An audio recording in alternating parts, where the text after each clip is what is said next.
శ్రీ గురుభ్యో నమః, శ్రీ మాత్రే నమః. ఈరోజు తెలిసినటువంటి వాళ్ళు ఈ సైంటిఫిక్ జ్యోతిష్యాన్ని చూసుకోవడానికి రావడం జరిగింది. అయితే ప్రాక్టికల్ గా చూస్తే వారికి శనిగ్రహ దోషం ఉందండి. ఇది శనిగ్రహ దోషం ప్రాబ్లం చూపిస్తుంది. అయితే మిగతా విషయాల్లోకి వచ్చేసరికి మనకి వారు సంతానం గురించి అడిగారు. సంతానం గురించి అడిగినప్పుడు చూస్తే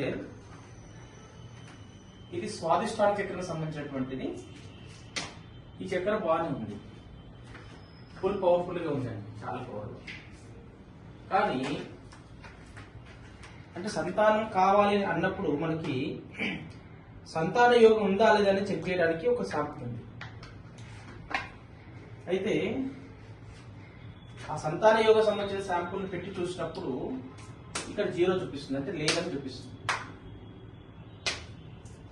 వీరు పెట్టుకున్నటువంటి ఒక రింగ్ ఉందండి. ఇది ఇందులో ఇది వైడూర్యము ధరించి తాంబేలతో పెట్టుకున్నారు, అంతేగా.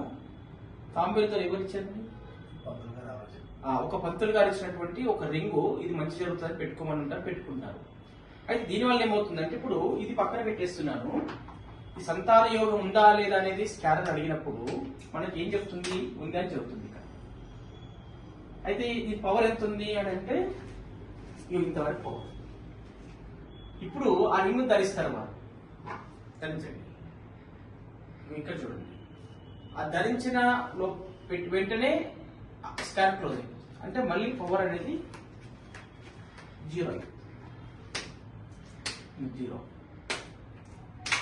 అంటే మనకి సంతానానికి యోగ్యత ఉన్నప్పటికీ కూడా ఇట్లా తెలియకుండా కొన్ని రింగు ధరించడం వలన ఆ యోగ్యతను కోల్పోవాల్సిన అవసరం వస్తుంది. అది తెలియకుండానే వాళ్ళు కోల్పోతున్నారు. వాళ్ళు అనుకుంటారు డాక్టర్ల చుట్టూ తిరగడము, లేకపోతే ఇంకేమైందో అని మంత్రగాల తిరగడం, రకరకాల ఇబ్బందులు పడుకుంటారు, ప్రయత్నాలు చేస్తుంటారు. కానీ తన దగ్గర ఉన్నటువంటి లోపం తెలుసుకోవడం సాధ్యం కాదు. కనుక సైంటిఫిక్ జ్యోతిష్యంలో ఇట్లా అద్భుతమైనటువంటి టెక్నాలజీ కాబట్టి ఇది ప్రతి విషయాన్ని తెలుసుకోవచ్చు. మనము దాంట్లో ఏదైతే నష్టం జరుగుతుందో దాన్ని మనం మళ్ళీ ఫలితాలు పొందే అవకాశం ఉంటుంది. కాబట్టి ఈ విషయాన్ని గుర్తుంచుకొని ఈ సైంటిఫిక్ జ్యోతిష్యాన్ని నమ్మి అందరూ వచ్చి చేయించుకుంటే మంచి జరుగుతుందని చెప్పి మేము పూర్తి నమ్మకంతో, ప్రగాఢ విశ్వాసంతో చెప్తున్నాం. శుభం పూజారి.